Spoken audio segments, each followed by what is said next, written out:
back again. I'm Sarah, my husband Justin is behind the camera, and this is our 45-foot Jayco seismic toy hauler. Last night when we came home, we smelled rotten eggs, which is usually a pretty good indicator that something's either wrong with your propane or your batteries. We checked the propane and everything seemed to be fine, but when we opened the battery compartment, that's when we smelled it even worse. The smell is hydrogen sulfide, which is actually dangerous for humans and pets.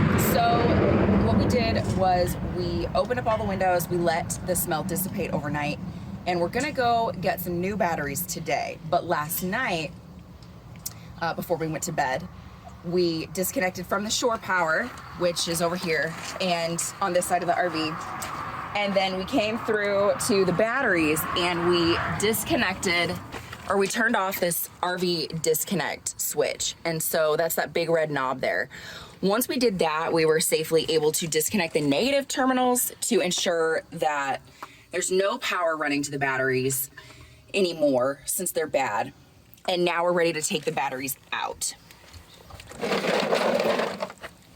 So we have to disconnect the positive terminals now.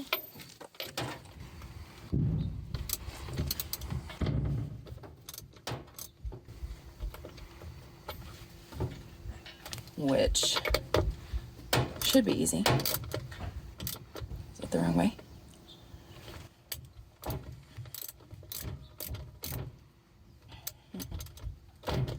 This one is a bit corroded, so it's giving me some trouble. I think it's stuck.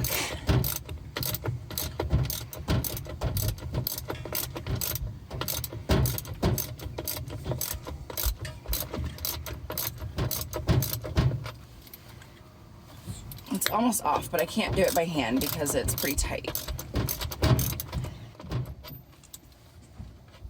Okay, so save your nuts so that you can connect the new batteries. Hi. And our son Commodore's come to say hi. We have 4 kids, so you might see them in our videos since they insist on being the center of attention.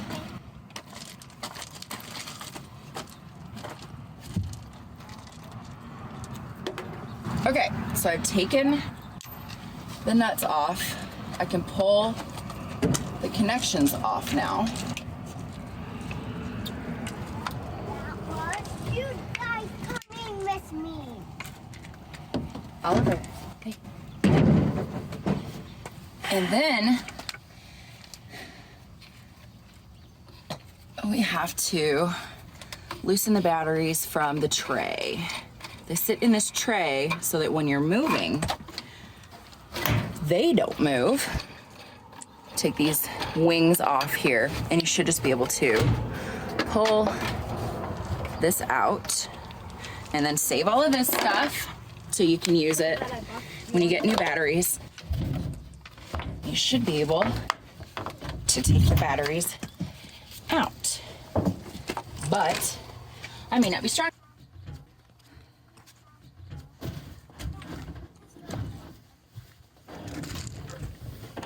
There we go. They're really heavy. Okay. Okay, so that's how you get them out. When we get new batteries, we'll be back to show you how to put them in. Okay, so we're back and we got new batteries. They're identical to the old ones. We didn't decide to upgrade. When you buy RV batteries, you have 3 options. There's lead acid batteries, which is what we got. And they're the cheapest. They don't last as long as other options. They last about 5 years with maintenance. And our old ones were about 6. So it was about time anyway. You can get AGM batteries, which last probably about 10 years, but they're a little bit more expensive. These ran us about $190 each. AGM is going to be even more. And then there are lithium iron batteries, which can last up to 20 years. They don't require any maintenance. You can drain them all the way before recharging them. And they're very expensive. So we decided not to upgrade. We just went ahead and did this. And so we've already seeded them. and we're ready to put the wiring back in place. So what we've got is the positive, and because they're running in tandem, we've got a positive cable coming in from the RV here, and it hooks to the positive terminal in the back. Then we've got another positive cable that sits on top of that one back here on the back terminal and runs forward to the positive terminal on the front battery. So if we seat that on there, we can screw it back in with the nut, and then we'll tighten them with a socket wrench when we're done. So then on the negative side, what we've got is the same thing. It's running in tandem, but on the front, what we're doing is we are putting the negative, be careful, probably should be wearing gloves, but I'm not, so don't do what I do. Okay, so the negative and the ground, and then the other negative, which then runs back to the terminal in the back battery.